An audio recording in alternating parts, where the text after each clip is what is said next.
Okay.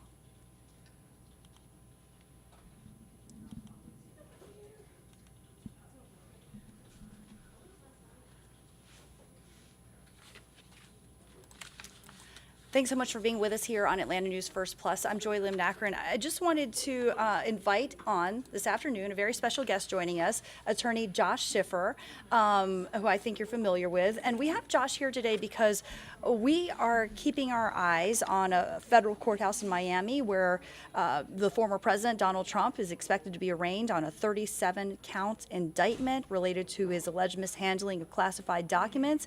He will become the first current or former U.S. president to be arraigned on federal charges. He's expected to plead not guilty. He is expected to appear at a defense table alongside his personal assistant, who is also facing charges as well. And we understand there is a crowd gathering outside the courthouse. Okay, Josh, so bringing you back in here for analysis, really not a surprise that we're going to expect a not guilty plea, but what's this going to look like? What an amazing historic day, and thank you so much for having me here.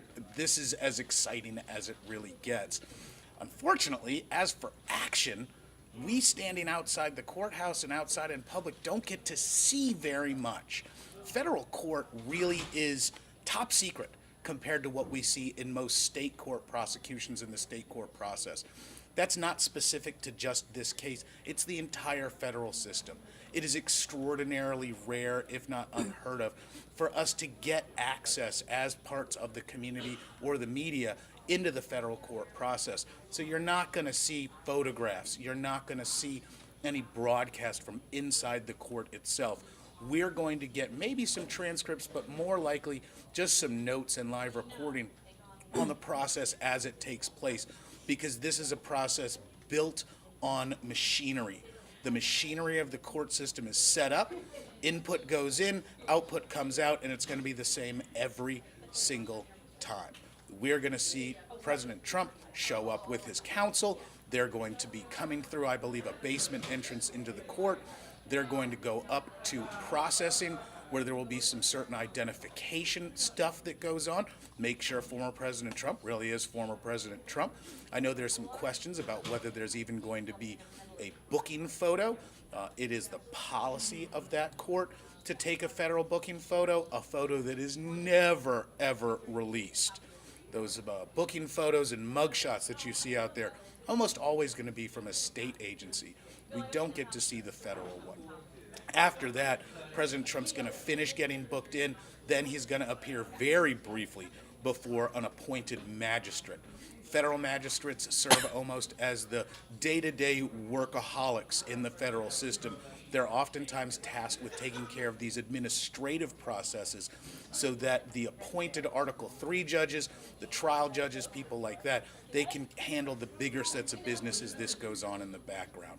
So after appearing before the magistrate, President Trump's going to have the opportunity to either have the charges read to him formally and explicitly, or, and much more likely, his lawyers are going to enter a plea of not guilty and waive the formal reading of the charges. Just think about it, 37 charges. That's a fairly long process. There's no reason to do that when everybody can just read the documents. Historically speaking, arraignment was your opportunity as an accused to have the authorities, the trier of fact, be it a king or a sheriff or some other medieval power, tell you what you're actually charged with so that you know about it.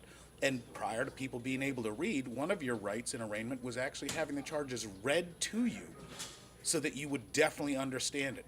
We don't have to do that anymore, so they're going to enter that not guilty plea, do a waiver of arraignment, and I imagine the entire process is going to take less than an hour or so.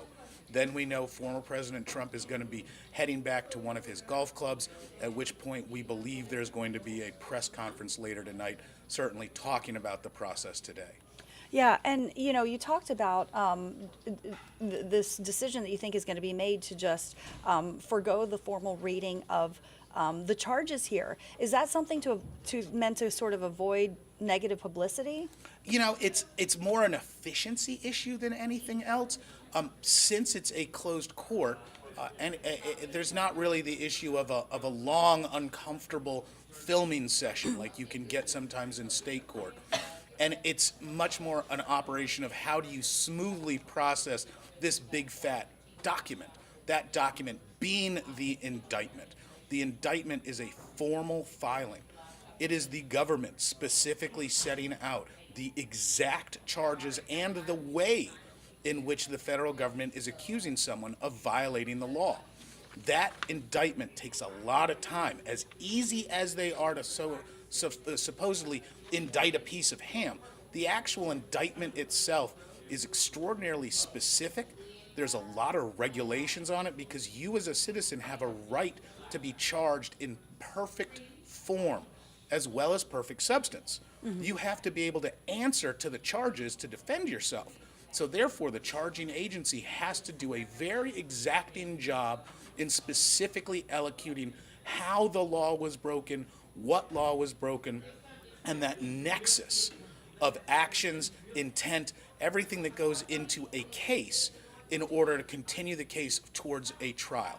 So we don't really need that to be read with all of its detail when all the lawyers and the client can basically just take a copy of it and waive that arraignment.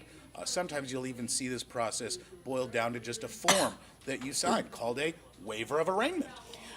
We've talked a little bit about the various charges. I mean, there's 37 counts here, 7 criminal charges.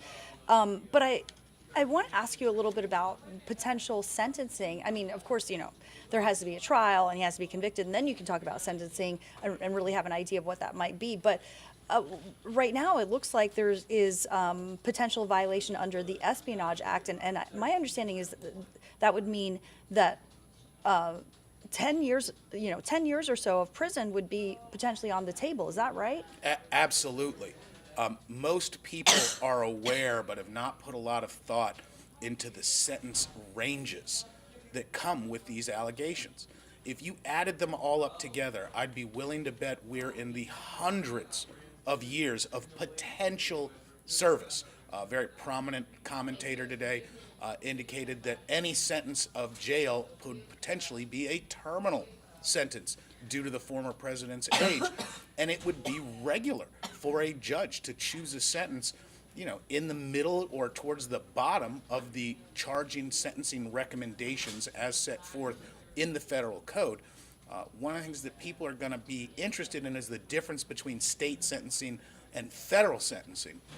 In state sentencing, each state sets up their own sentencing regime, and there can be mandatory minimums and sentencing guidelines, but most often the judge has enormous discretion in how to apply sentencing mores and values and guidance to the individual case.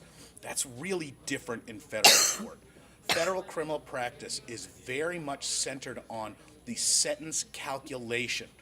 It's a math problem. I know that really scares people, and it doesn't make a lot of sense considering this is criminal law. But in federal court, they really don't charge cases that they can't get a conviction on, and you spend a lot of time in the defense figuring out how and what a sentence should look like. There's a lot more work that goes into sentencing considerations and the decision-making process in federal court, including large pre-sentence reports provided by different court staffers. And then there's the actual law as written by Congress requiring this math problem be done. That math problem combines a bunch of things such as the actual charge itself, the different levels of the charge. Then there can be statutory aggravators or mitigating factors, and it's basically adding and subtracting points. You're going to hear a lot about the calculation of points if there is an eventual conviction, because how your client accrued points is what's going to determine what his sentence or her sentence should look like. There's a lot of compare and contrast with other people's sentences from similar situations, and there is some judicial discretion involved, but it's much more on a program. It's the product of an equation when it comes to sentencing, unlike in most state court settings. Got it. All right. Well, thank you so much, Attorney Josh Schiffer, for providing that kind of insight and analysis as we keep our eyes on that federal courthouse in Miami for the arraignment of the former president. Keep it right here on Atlanta News First Plus for all the latest.